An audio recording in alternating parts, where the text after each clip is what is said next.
পটুয়াখালী জেলার অন্য জায়গায় তো মানুষ টের পাবে না। এটি ভুল ধারণা সম্পূর্ণ।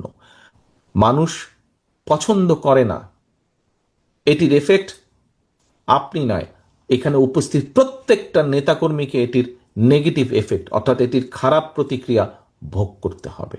আজকে দেখেন, এই যে যেই দলটা পালিয়ে গিয়েছে, এই বেশি দিন ঘটনা, 1 বছর আগেও, গত বছরও এই সময় কিন্তু ওই স্বৈরাচার আমাদের ঘাড়ের উপরে, দেশের মানুষের ঘাড়ের উপরে চেপে বসেছিল।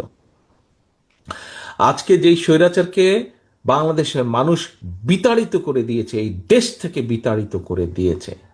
কেন বিতাড়িত করে দিয়েছে? তার অন্যতম মূল কারণ হচ্ছে এই দেশের মানুষ যেভাবে চেয়েছিল, তাদের দল, তাদের নেতারা, তাদের কর্মীরা সেভাবে কথা বলেনি, সেভাবে কাজ করেনি। তাই তো নাকি? এক কথায় তো তাই। মানুষের প্রত্যাশা অনুযায়ী তারা কাজ করেনি, সেই জন্যই তাদের আজকে এই পরিণতি। প্রিয় সহকর্মীবৃন্দ, কাজে আমাদের অন্যতম মূল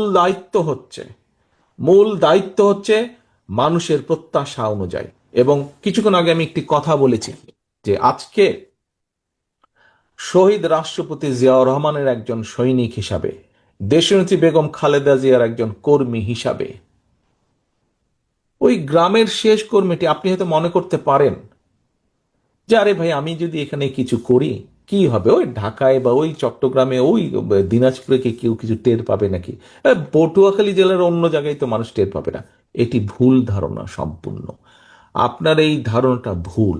আজকে আপনি যদি এলাকায় এমন একটি কোনো কাজ করেন যেই কাজটি মানুষ পছন্দ করে না, এটির এফেক্ট আপনি নয়, এখানে উপস্থিত প্রত্যেকটা নেতাকর্মীকে এটির নেগেটিভ এফেক্ট অর্থাৎ এটির খারাপ প্রতিক্রিয়া ভোগ করতে হবে।